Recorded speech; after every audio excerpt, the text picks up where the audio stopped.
할렐루야, 반갑습니다.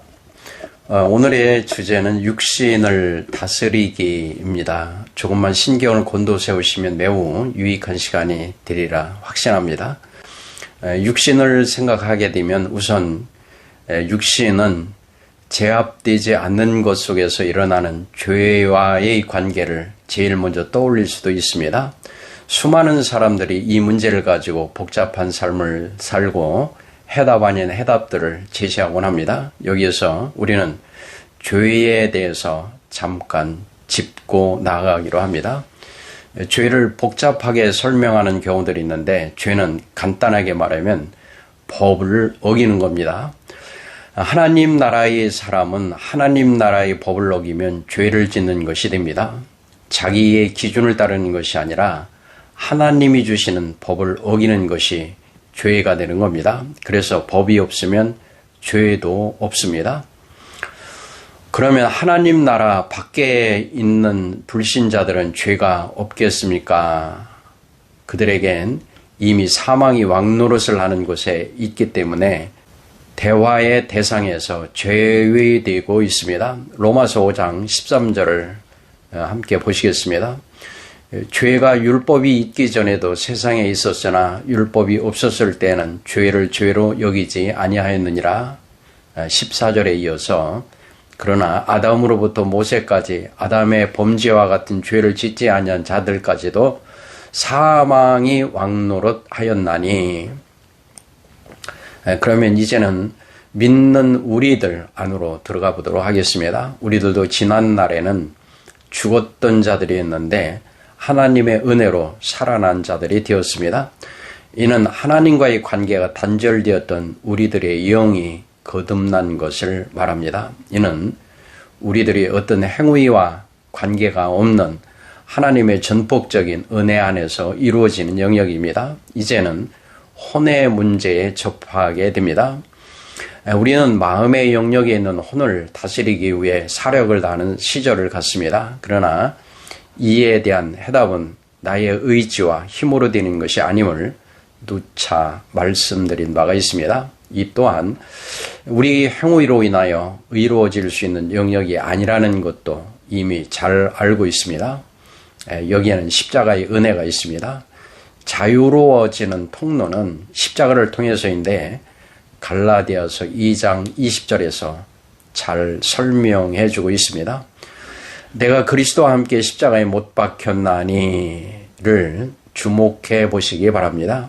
말씀을 온전히 지켜갈 수 없는 이유는 내가 살았더니 신앙이기 때문입니다. 그래서 내가 죽었더니가 되어야 하는데 과거에는 이를 내 자신이 이루어 가려 했었습니다. 이유는 십자가에 못 박힘의 의미를 깨닫지 못한 결과이기도 합니다. 내가 스스로 내 마음을 십자가에 못 박으려 했기 때문에 사탄에게 속을 수밖에 없는 것입니다. 여기에서는 십자가에 못 박았나니가 아니라 십자가에 못 박혔나니라는 말씀을 알아야 합니다. 내가 함께 십자가에 못 박혔다라는 헬라어는 수동형이고 우리말 역시 그렇게 번역을 잘 하고 있습니다. 즉 능동형이 아니라 수동형이라는 말씀입니다. 수동형이란 말은 나에 의해서가 아니라 다른 것에 의해서 이루어지는 것을 말하고 있습니다.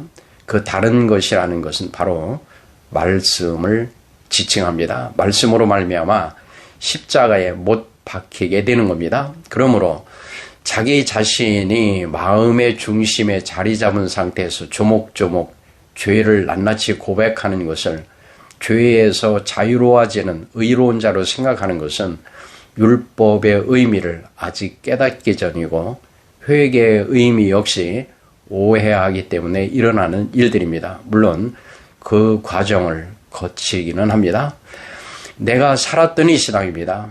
세상에 속한 믿음의 시절이 그렇습니다. 이를 깨닫고 이제는 말씀에 의해 죽음으로 주님과 함께 십자가에서 죽고 함께 부활하여 주님의 영으로 인도함을 받는 자로 변화가 되었습니다. 그러나 아직은 육체의 문제가 남아 있습니다. 이는 혼의 구원이 이루어진 다음에 논의되어야 할 영역입니다. 믿음의 사람들은 혼의 문제에서 많은 에너지를 쏟아붓고 있습니다. 믿음의 결과적인 열매에서 얻을 수 있는 것이니 당연하다 하겠습니다. 베드로전서 1장 9절을 보시겠습니다. 믿음의 결국 곧 혼의 구원을 받음이라. 우리말 번역은 영혼으로 되어 있는데 실제는 영혼이 아니라 혼으로 되어 있습니다. 영혼으로 번역된 복합적 언어는 말씀을 이해하는 데 혼란을 가져다 줄 수도 있으므로 잘 구분해서 볼 수 있기를 원합니다.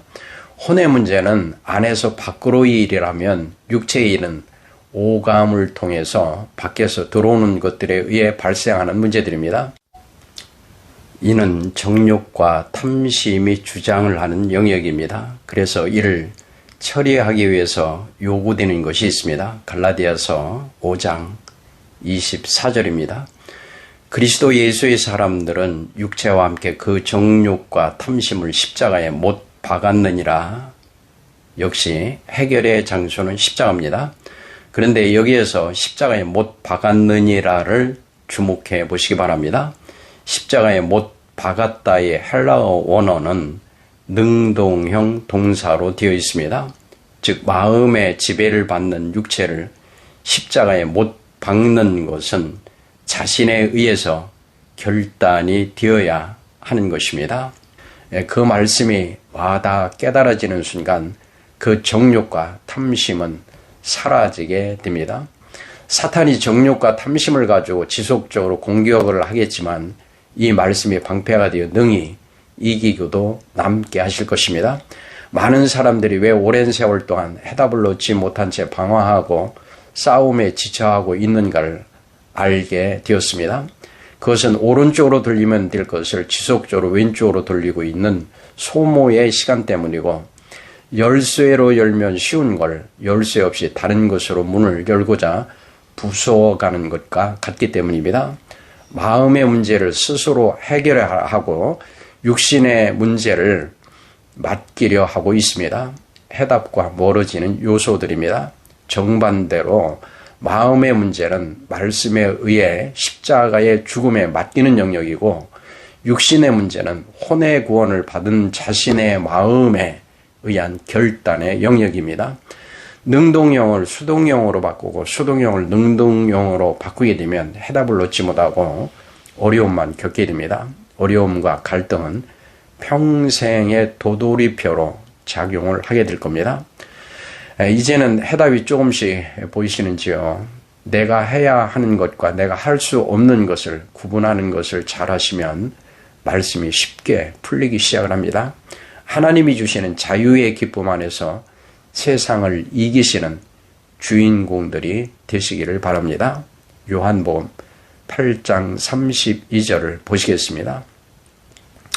진리를 알지니 진리가 너희를 자유롭게 하리라. 많은 분들이 처음부터 인용은 하고 있지만은 그 참 자유 안에 들어가 있는 분들은 그렇게 흔하지가 않아 보입니다.